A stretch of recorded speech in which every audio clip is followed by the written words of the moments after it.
नमस्कार, आप देख रहे हैं सुरागीला न्यूज चैनल का उत्तराखंड बुलेटिन और मैं हूं आपके साथ उनजिला फातिमा। आइए नजर डालते हैं आज की फटाफट खबरों पर। धामी सरकार के दूसरे कार्यकाल के 3 वर्ष पूर्ण होने पर भाजपा कार्यकर्ताओं ने दी बधाई। अस्पताल में मरीजों का जाना हाल। लोहाघाट में मांगों को लेकर राजस्व निरीक्षक उप निरीक्षकों का 2 दिनी कार्य बहिष्कार, जनता परेशान। रुद्रपुर के ट्रांजिट कैंप थाना पुलिस ने प्याज के नाम पर लाख रुपए की धोखाधड़ी करने वाले गैंग के सदस्यों को किया गिरफ्तार। किच्छा कोतवाली पुलिस ने गश्त के दौरान 2.960 किलोग्राम चरस के साथ बागेश्वर के तस्कर को किया गिरफ्तार। वेतन न मिलने से परेशान चीनी मिल कर्मियों ने नेता प्रतिपक्ष यशपाल आर्य को सौंपा प्रार्थना पत्र। लोहाघाट में मूसलाधार बारिश से बड़ी ठंड, जनजीवन हुआ अस्त व्यस्त, बाजारों में पसरा सन्नाटा। पेयजल समस्या के समाधान की मांग को लेकर एसडीएम के पास पहुंचे ग्रामीण, ग्राम प्रधान पर लगाए गंभीर आरोप। अल्मोड़ा पुलिस व जिला प्रशासन ने शहर की यातायात व्यवस्था को और अधिक सुदृढ़ बनाने के लिए टैक्सी यूनियन व्यापार मंडल के साथ की मीटिंग। फर्जी आधार कार्ड से सरकारी दस्तावेजों में घुसपैठ का पर्दाफाश। एसएसपी नैनीताल की सख्ती से उजागर हुई धोखाधड़ी। रामनगर के फाटो पर्यटन जोन में जिप्सियों के अवैध एंट्री पर डीएफओ बोले, मामले प्रकाश में आने के बाद दोषियों पर होगी सख्त कार्रवाई। गोल्ड शोरूम के व्यवसायी पर दंपत्ति से 50 लाख मांगने का आरोप। दंपत्ति ने पुलिस से लगाई गुहार। अब खबरें विस्तार से। उत्तराखंड में धामी सरकार के द्वितीय कार्यकाल के 3 वर्ष पूर्ण होने पर मंगलवार को लोहाघाट में भाजपा कार्यकर्ताओं ने मुख्यमंत्री पुष्कर सिंह धामी को सरकार के 3 साल बेमिसाल के लिए शुभकामनाएं दी। भाजपा नगर मंडल अध्यक्ष गिरीश कुंवर के नेतृत्व में भाजपा कार्यकर्ताओं ने लोहाघाट उप जिला चिकित्सालय जाकर मरीजों का हालचाल जाना तथा उनकी समस्याओं को पूछा। इस दौरान भाजपा कार्यकर्ताओं ने फलों का वितरण भी किया। संवाददाता लक्ष्मण बिष्ट की रिपोर्ट।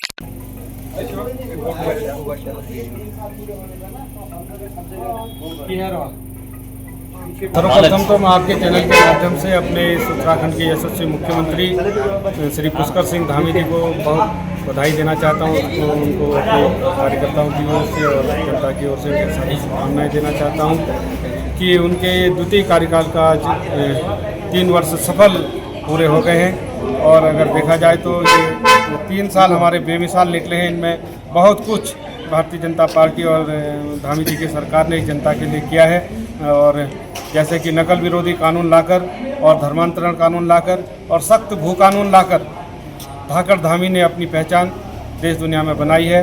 और हम लोग आज सुशासन दिवस के रूप में भारतीय जनता पार्टी के कार्यकर्ता इसको मना रहे हैं। और आज इसी के तहत हम लोग लोहाघाट अस्पताल में मरीजों का हालचाल जाना और उनको फल वितरण कर रहे हैं। मैं पुनः धामी जी को बहुत बधाई देता हूँ, शुभकामनाएं देता हूँ और गुलजियो भगवान से प्रार्थना करता हूँ कि वो ऐसी उन्नति करें और देश दुनिया में अपना नाम रोशन करें। और चूँकि धामी जी हमारे इस ज़िले के विधायक भी हैं तो एक हमारा व्यक्तिगत लगाव भी धामी जी के साथ है, इसलिए मैं उन्हें बहुत बहुत शुभकामनाएं देता हूँ और ऐसे काम करते रहें जिससे हमारे ज़िले का, उत्तराखंड का नाम आगे बढ़ता है। प्रदेश के यशस्वी मुख्यमंत्री पुष्कर सिंह धामी जी के आज 3 वर्ष सफल होने के उपलक्ष्य पर हम सभी भारतीय जनता पार्टी के कार्यकर्ताओं ने अस्पताल परिसर में मरीजों के साथ उनको फल वितरण किया है। और हमारे सभी पूरे ज़िले में कार्यकर्ता कहीं न कहीं हर मंडलों में कोई स्वच्छता का कार्य, कोई या मरीजों के साथ वहाँ पे फल वितरण या उनकी जो भी समस्याएं हैं उनके लिए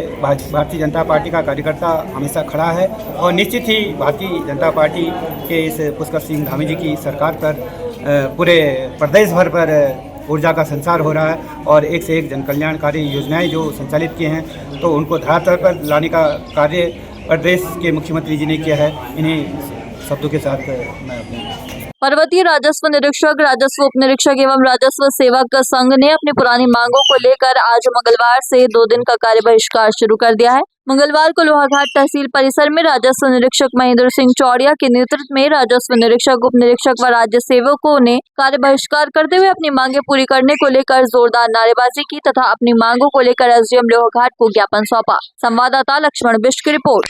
अभी करो, आज करो, अभी करो, हमारी मांगे। दिनांक को 3 और 4 को जो भी हमारी हड़ताल है उसके उपलक्ष्य में मैं यही कहना चाहूँगी कि वो हड़ताल इसलिए है कि वो एक तो हमारा अंश निर्धारण कार्य है जो कि ऑनलाइन डेटाबेस पे निर्धारित है। उसमें अगर कोई भी गलती होती है हमें उसके कोई भी शासनादेश नहीं दिया गया है कि उसमें पूर्ण जिम्मेदारी हमारी है, तो उसमें थोड़ा वो संशोधन करने के लिए। तथा दूसरा हमारा यह है कि जो भी पुलिस कार्य रेवेन्यू आज तक करती आ रही है उसमें राजस्व पुलिस को हस्तांतरित नहीं किया है रेगुलर पुलिस में।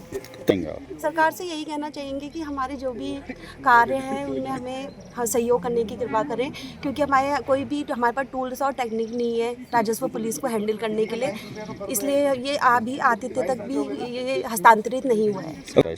संघ का यही निर्णय है कि अगर आगे कार्य नहीं हमारा होता है तो उसके बाद हम जो भी हमारे कार्य हैं ऑनलाइन है, ऑफलाइन है और जो भी क्षेत्रीय कार्य हैं उनको बाधित करें। धन्यवाद।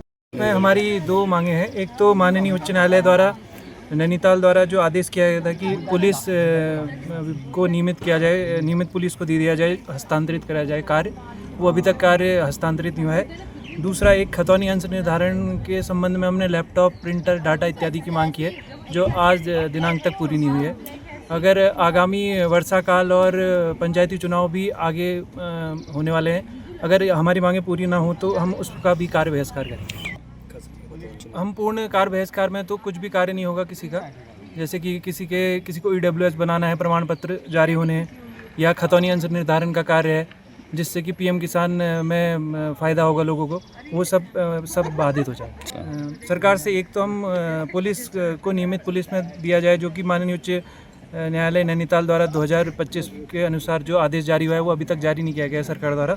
दूसरा, खतौनी अंश निर्धारण में लैपटॉप और डाटा। रुद्रपुर के ट्रांजिट कैंप थाना पुलिस ने प्याज के नाम पर लाखों रुपए की धोखाधड़ी करने वाले गैंग के सदस्य को पश्चिम बंगाल के भूटान बॉर्डर से गिरफ्तार किया। आरोपी के खिलाफ 26 अप्रैल 2024 को प्याज भेजने के नाम पर 34 लाख रुपए की धोखाधड़ी की गई थी। उसके बाद से लगातार आरोपी की तलाश की जा रही थी। अब ट्रांजिट कैंप थाना पुलिस के द्वारा आरोपी अभिजीत घोष को भूटान बॉर्डर पश्चिम बंगाल से गिरफ्तार किया गया है। संवाददाता दुर्गेश तिवारी की रिपोर्ट। 26 अप्रैल 2024 को थाना ट्रांजिट कैंप में मुकदमा दर्ज करवाया गया था शिकायतकर्ता माधवी पचौरी के द्वारा, जिनमें उनके द्वारा बताया गया था कि अभिजीत घोष नाम के व्यक्ति हैं जो पश्चिम बंगाल के निवासी हैं, प्याज की खरीद फरोख्त को लेकर 34 लाख की ठगी की है। इसी में हमारे द्वारा विवेचना की गई और अभियुक्त द्वारा लगातार फरार रहा जा रहा था। इसमें हमारे द्वारा एक स्पेशल टीम का गठन किया गया जो लगातार सर्वेलेंस, मैनुअल और तकनीकी दोनों से काम कर रहे थे। इनको एक बड़ी सफलता हाथ लगी। इन्होंने अभियुक्त को पश्चिम बंगाल में अलीपुरद्वार जिला गांव जयगांव से बरामद किया है और उसको आज यहां पर लाकर उनको माननीय न्यायालय के समक्ष पेश किया जाए। उधम सिंह नगर जिले के किच्छा कोतवाली पुलिस ने गश्त के दौरान 2.960 किलोग्राम चरस के साथ बागेश्वर के तस्कर को गिरफ्तार किया है। तस्कर सिडकुल की किसी कंपनी में नौकरी करने की आड़ में बागेश्वर से चरस की तस्करी कर रहा था। वहीं पुलिस उसके पास से बरामद मोबाइल फोन से उसके संपर्कों को खंगाल कर तस्करी की चेन को चिन्हित करने में जुट गई है। संवाददाता दुर्गेश तिवारी की रिपोर्ट। देखिए, आज 2 जून को गश्त करते समय हमारी कोतवाली किच्छा पुलिस को एक सफलता हाथ लगी हमारी नशा मुक्ति अभियान के तहत। इसमें इनके द्वारा एक व्यक्ति को गिरफ्तार किया गया जिसका नाम खिलाफ राम है, जो थाना कपकोट बागेश्वर का निवासी है। इसके पास से एक बैग में 3 किलो 360 ग्राम चरस बरामद की गई है। इसको गिरफ्तार करके माननीय न्यायालय के समक्ष पेश किया जा रहा है और बाकी से पूछताछ की जा रही है। खबर है जनपद उधम सिंह नगर के बाजपुर से। बता दें कि बाजपुर चीनी मिल अतिथि गृह में पहुंचे स्थानीय विधायक व उत्तराखंड विधानसभा में नेता प्रतिपक्ष यशपाल आर्य को नगर पालिका अध्यक्ष गुरजीत सिंह गित्ते व श्रमिक यूनियन के नेतृत्व में एक सूत्रीय प्रार्थना पत्र चीनी मिल श्रमिकों ने सौंपा। संवाददाता लवकुश श्रीवास्तव की रिपोर्ट।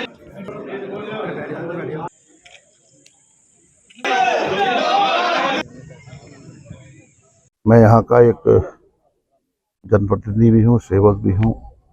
जनता का विश्वास भी मुझे हासिल हुआ है, लेकिन हमने विधानसभा सत्र में भी पुरजोर तरीके से नियम 58 के अंतर्गत बागपुर के जो भी 20 गाँवों का किसानों का जो विषय है मालिकाना हक को लेकर, हमने सदन में भी सरकार को अपना पक्ष रखा, 20 गांव के किसानों का पक्ष रखा, लेकिन सरकार ने इस संदर्भ में कोई उचित आश्वासन नहीं दिया है।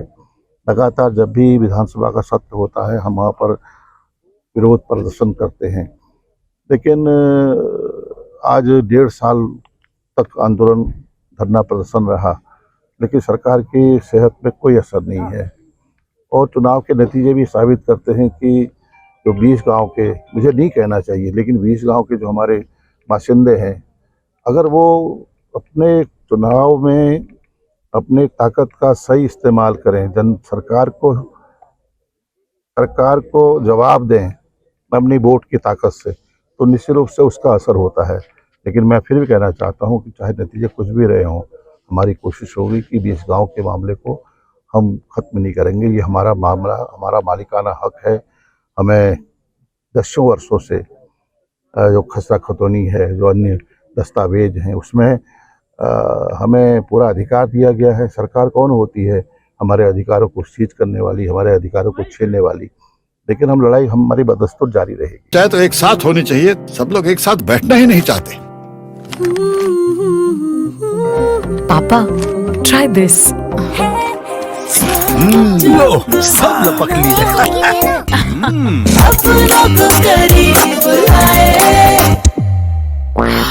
ये क्या हाल कर दिया है रूम का? बस कल से चाय। कल से चाय मेरे रूम में। देवर पर नमकीन। लोहाघाट में सोमवार दोपहर को हुई मूसलाधार बारिश से अचानक ठंड बढ़ गई है। लोग जून के महीने में जैकेट बनियान पहनने को मजबूर है। बारिश से लोगों को पड़ रही गर्मी से बड़ी राहत मिली है। लोगों ने कहा कि इस बारिश से जहां गर्मी से निजात मिली, तो वहीं जंगलों में वनाग्नि की घटनाओं में भी काफी कमी आएगी। लोगों ने बारिश को खेती के लिए लाभप्रद बताते हुए कहा कि खरीफ की फसल की बुआई चल रही है। बारिश क्षेत्र के किसानों के लिए काफी लाभप्रद साबित होगी। संवाददाता लक्ष्मण बिष्ट की रिपोर्ट। ये बारिश से काफ़ी हद तक जो हुआ है ठंड भी मिली है, ठंड की मिला है, गर्मी में ठंड की राहत मिली है। जैसे जनवरी का ऐसा मौसम हो चुका है, लेकिन इसके साथ साथ जो ये जंगलों में आग का खतरा हुआ था वो कम हुआ है, और पेयजल जो समस्या थी नगर में वो भी थोड़ा, उसमें भी राहत मिलेगी। और जो ये बीमारियां जो हो रही थी, बीमारी का प्रकोप, वो उसमें भी काफ़ी हद तक इसमें से फ़ायदा मिलेगा। और जल स्रोतों में पानी हो जाएगा, इससे काफ़ी हद तक लोगों को राहत मिलेगी। खेती के लिए तो ये काफ़ी हद तक महफूज होगी, और जो ये खेती की तैयारी चल रही है आजकल किसानों के लिए काफ़ी फायदेमंद होगी होगा इसका। जी बिल्कुल फायदा होगा बारिश से। चंपावत जिले के लोहाघाट ब्लॉक के सीमांत बाकू ग्राम सभा के बुरकेला तोक के ग्रामीणों ने पेयजल समस्या के समाधान की मांग को लेकर बीते लोकसभा चुनाव बहिष्कार की चेतावनी दी थी। तब प्रशासन व स्थानीय जनप्रतिनिधियों के समझाने से ग्रामीणों ने मतदान किया, जिसके बाद पेयजल निगम ने अपने हिस्से का योजना का कार्य पूर्ण किया। संवाददाता लक्ष्मण बिष्ट की रिपोर्ट। डिस्ट्रीब्यूट नहीं कर रहे। अच्छा, तो अब उसमें चुनाव के समय हमने चुनाव बहिष्कार किया था। उस समय प्रशासन ने भी आश्वासन दिया था, और सारे जनप्रतिनिधियों ने मध्यस्थता कराई थी कि आप वोट करो, पानी का काम शुरू हो जाएगा। जो पानी का काम अभी तक शुरू नहीं हुआ है, और प्रधान जी के द्वारा ये कहा जा रहा है कि पेमेंट नहीं हो रही है वहाँ से। हम ये चाहते हैं कि कोई बात नहीं, हम अपने उससे काम करा लेते हैं, जो बाद में पैसा होगा उस समिति में डाला जाएगा, हम खुद वो काम कर सकते हैं। वो आश्वासन दिया जाए हमारे को कि हम करें।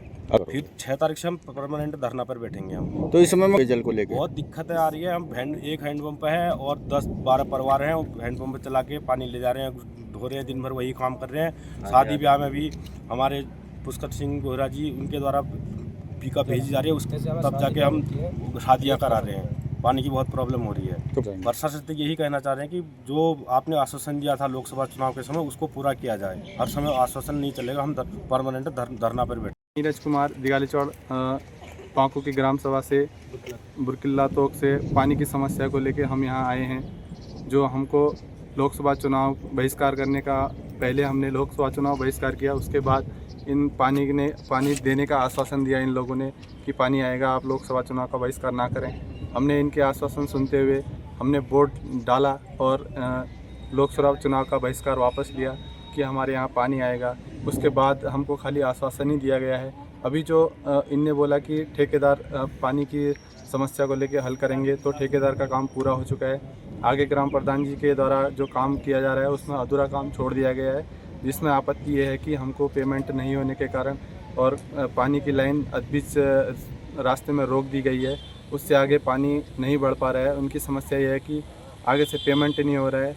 इसकी वजह से हम लोग फिर से यहाँ आए हैं कि ये पानी आगे कैसे जाएगा, हमारे गांव में घर घर तक लाइन कैसे पहुँचेगी। तो ये आश्वासन हमेशा दिया जा रहा है कि लाइन पहुँचेगी और नहीं पहुँच पा रही है। तो इसलिए आज हम SDM के पास फिर से आए हैं, और पिछली बार भी हमारे साथ पूर्व जिला पंचायत सदस्य पुष्कर सिंह बोहरा जी ने ये चुनाव बहिष्कार का जो हमारा आपत्ति हमने उठाई थी, उसमें उन लोगों ने साथ दिया, और उन लोगों ने कहा कि हम लोग आगे कोई कार्य पूरा करेंगे, जो कार्य अभी तक पूरा नहीं हो पा रहा है। इससे आगे अभी हमारी प्रशासन से यही मांग है कि ये कार्य आगे को कैसे बढ़ेगा, इसमें हमको क्या करना चाहिए, और जो हमारे प्रधान जी बोल रहे हैं कि पेमेंट नहीं आ पा रहा है उसकी वजह से हमने काम रोका है, इसके लिए हमें क्या कदम उठाना चाहिए, ये हम आज यहाँ पे जो हमारी SDM साहब से मीटिंग होगी उसमें ये हम लोग सुनना चाहते हैं। फिर वही है कि आगे को भी हमारी यही समस्या रहेगी कि आगे को और भी जो चुनाव होंगे उसमें चुनाव बहिष्कार किया जाएगा, और क्या बोलते हैं, अगर 5 तारीख तक हमारा काम स्टार्ट नहीं होता है तो 6 तारीख से हम लोग फिर धरने पर बैठने के लिए तैयार हैं। मैं आज यही कहना चाहूँगा कि आज SDM मैम से मिलने आए हैं, जो कि इसका समाधान हम अगर 5 तारीख तक नहीं मिला तो उसके बाद हम धरना प्रदर्शन करेंगे, उसके बाद वही लगातार हमारा धरना प्रदर्शन जारी रहेगा। इस समय तो पानी की बहुत ज़्यादा दिक्कत हो रखी है, पानी से पिकअप से ढोया जा रहा है, एक हैंडपम्प के सारे लोग जीते हैं, उसी से नहाना धो रहा है, पीने के लिए काफ़ी दिक्कतें हो रही है। क्या करना चाहेंगे? बीच में काम से काफ़ी टाइम से लंबित पड़ा है और पाइप पहुंच गए लेकिन काम शुरू नहीं किया है। प्रधान का कहना है कि पेमेंट जब आएगी तब काम हो जाएगा शुरू, लेकिन प्रधान जी बोल रहे हैं कि पेमेंट नहीं आएगी। अल्मोड़ा पुलिस व जिला प्रशासन ने शहर की यातायात व्यवस्था को और अधिक सुदृढ़ बनाने के लिए टैक्सी यूनियन व्यापार मंडल के साथ मीटिंग की और विभिन्न मुद्दों पर गहन चर्चा की। मुख्य बाजार, पार्किंग, लिंक रोड का भ्रमण कर जायजा भी लिया। संवाददाता हेमंत मेहरा की रिपोर्ट। जिले में दस्तावेजी सत्यापन के दौरान एक चौंकाने वाला मामला सामने आया है, जहां एक अज्ञात व्यक्ति ने फर्जी पते का इस्तेमाल कर आधार कार्ड बनवाया और वर्षों तक उसका दुरुपयोग करता रहा। शिकायतकर्ता की तहरीर पर पुलिस ने धोखाधड़ी का मुकदमा दर्ज कर लिया है और मामले की गहराई से जाँच की जा रही है। संवाददाता दीपक अधिकारी की रिपोर्ट। देखिए, माननीय मुख्यमंत्री जी के निर्देश के क्रम में पूरे उत्तराखंड में व्रत सत्यापन अभियान चल रहा है। नैनीताल जिले में भी पिछले 1 माह में बहुत सत्यापन का कार्रवाई हमने की है और बड़ी संख्या में लोगों को सत्यापित किया था। इससे पूर्व में भी हमने 1-2 FIR की है और कल एक FIR मल्लीताल थाने में भी की गई है, जिसमें एक व्यक्ति के द्वारा जो आधार बनाया गया है उसमें पता डाला गया है, जबकि उस पते पर वो कभी नहीं रहा। अब इस मामले में जांच की जा रही है कि आधार इसको कैसे आवंटित हुआ है और जो आधार का एड्रेस है वो डलवाने के लिए उसने किन डॉक्यूमेंट्स का यूज किया है। तो और भी 2-3 प्रकार की हम जाँच कर रहे हैं। अगर ऐसा पाया जाता है कि इनके द्वारा कोई फर्जी डॉक्यूमेंट के आधार बनवाए गए हैं तो इनके खिलाफ भी कार्रवाई होगी, और जिस अधिकारी के द्वारा वो आधार को सत्यापित किया गया है जो CSC सेंटर में था उसके खिलाफ भी कार्रवाई होगी कि बिना वैलिड डॉक्यूमेंट के उसने कैसे आधार जारी किया। उत्तराखंड के रामनगर वन प्रभाग तराई पश्चिमी के अंतर्गत आने वाले तराई पश्चिमी क्षेत्र के फाटो पर्यटन जोन में अवैध रूप से जिप्सियों के प्रवेश को लेकर एक बार फिर से बड़ा विवाद खड़ा हो गया है। लगातार मिल रही शिकायतों के बाद अब वन विभाग ने सख्ती दिखानी शुरू कर दी है। मामले पर प्रतिक्रिया देते हुए तराई पश्चिमी के DFO प्रकाश चंद आर्य ने स्पष्ट शब्दों में कहा कि अगर कोई जिप्सी बिना परमिट और अवैध तरीके से पर्यटन क्षेत्र में प्रवेश करती है और यदि इसमें विभागीय कर्मचारियों की संलिप्तता पाई जाती है तो उनके खिलाफ कड़ी कानूनी कार्रवाई की जाएगी। संवाददाता राजीव अग्रवाल की रिपोर्ट। कोई गलत तरीके से जा रही है, अगर कोई इस तरीके का मामला संज्ञान में आता तो जरूर उस पर कार्रवाई की जाएगी। ये इसको अगर ये कोई इस तरीके का स्पेसिफिक मामला अगर कोई होगा ना संज्ञान में आएगा तो जरूर उस पर कार्रवाई होगी। ऐसा नहीं है कि मतलब कोई भी कुछ भी करता रहेगा और कोई वो नहीं होगा, इसको देखना है जरूर। चाहे तो एक साथ होनी चाहिए, सब लोग एक साथ बैठना ही नहीं चाहते। पापा, ट्राई दिस। लो, सब लपक ली है।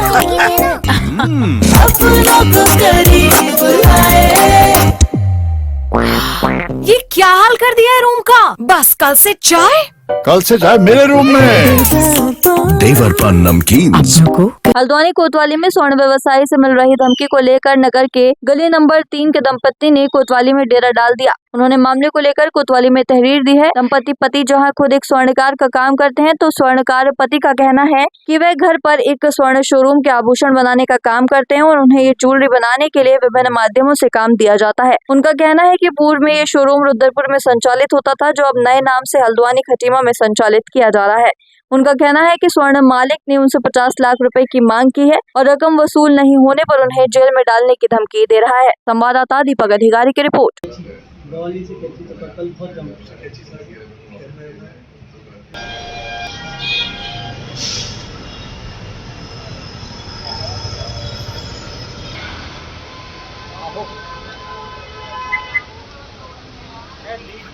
ये मामला है स्वर्णिका ज्वेलर्स रुद्रपुर में, जो है रुद्रपुर में हल्द्वानी में खटीमा में, पर ये मैटर है हल्द्वानी का। वो कह रहा है मेरा हिसाब है 50 लाख का, जो कि मेरे पास है नहीं वो हिसाब उसका। जो सारा लेन देन होता है हमारा व्हाट्सएप होता है, सारा लेन देन पहचान करा उनका GM जो है तरुण जैन। वो कह रहा है आपका मैं क्या नाम प्रॉपर्टी ले लूँगा, आपकी बंद करा दूंगा जेल में, ये कर दूंगा वो कर दूंगा, ये कह रहा है, ऐसे परेशान कर रहा है। अभी क्या स्थिति है? अभी उन्होंने अपना एक बंदा भेजा है मेरे घर पे, वो गाली गलौज कर रहा है आके। सर से हमने कहा है, सर कह रहे हैं अभी जांच पड़ताल कर रहे हैं। कोतवाली आने का बस एक ही रीज़न है कि मुझे इंसाफ चाहिए। मेरे हस्बैंड को बेमतलब में टॉर्चर किया जा रहा है, उनको अरेस्टिंग की और टॉर्चरिंग की और प्रॉपर्टी लेने की उनसे क्या कहते हैं उनको धमकाया जा रहा है। उनका जो ओनर है नागेंद्र भट्ट, उनका जो जीएम है स्टोर का तरुण जैन और उनके जो अकाउंटेंट है राकेश विश्वास, ये सब मिलके हमारे साथ फ्रॉड कर रहे हैं। 50 लाख का सोना कोई आजकल की डेट में आज कोई 10,000 भी देने को तैयार नहीं होता, जो 50 लाख की वो हमारे से वो हमसे मांग रहे हैं। हर एक प्रूफ, हर एक चीज़ वैलिडिटी होती है। आपको एक प्रॉपर पक्के सबूत होने चाहिए आपके पास प्रॉपर रेसिप्ट होनी चाहिए, एक पक्की जीएसटी की रेसिप्ट होनी चाहिए कि आप हमारे पास गोल्ड भेज रहे हैं, और हमारे पास सिग्नेचर भी होने चाहिए उस चीज़ के। आप क्या चाहते हो? आप हमें इंसाफ चाहिए। अभी उन्होंने हमारे घर पे एक बंदा भेज रखा है अपना शॉप से, और वो हमें धमका रहे हैं कि तुम्हारे बाप बेटों को, मतलब मेरे फादर इन लॉ को, मेरे हस्बैंड को अंदर करवा देंगे और जेलों में सड़वाएंगे। आप मेरे पास पुलिस से ये दरख्वास्त है कि हमें इंसाफ चाहिए और ये केस जल्दी से जल्दी क्लोज होना चाहिए। देखिए, मेरे पास 2 कंप्लेनेंट आए हैं अभी, उनके कुछ कंसर्न्स हैं। जैसा कि वो बता रहे थे कि इसमें कुछ 420 संबंधी मामला है, तो 420 के मामले में कल ही उन्होंने कंप्लेंट दी रात में, तो उसमें भी जांच तलब है वो चीज़। तो जब तक कोई जांच के बाद कोई डेफिनेटिव ओपिनियन नहीं आता जांचकर्ता अधिकारी का, तो उस पर भी कहना जल्दबाजी होगी। उनकी कंप्लेंट से जो क्लियर हो रहा था कि कुछ 50 लाख का कुछ मामला है, और बाकी डिटेल्स जो हैं वो जांच के बाद ही पता चल सकते हैं। ये हल्द्वानी का ही है। आज के लिए बस इतना ही। ऐसी सभी खबरों के लिए जुड़े रहिए सुरागी लाल न्यूज़ चैनल के साथ। धन्यवाद।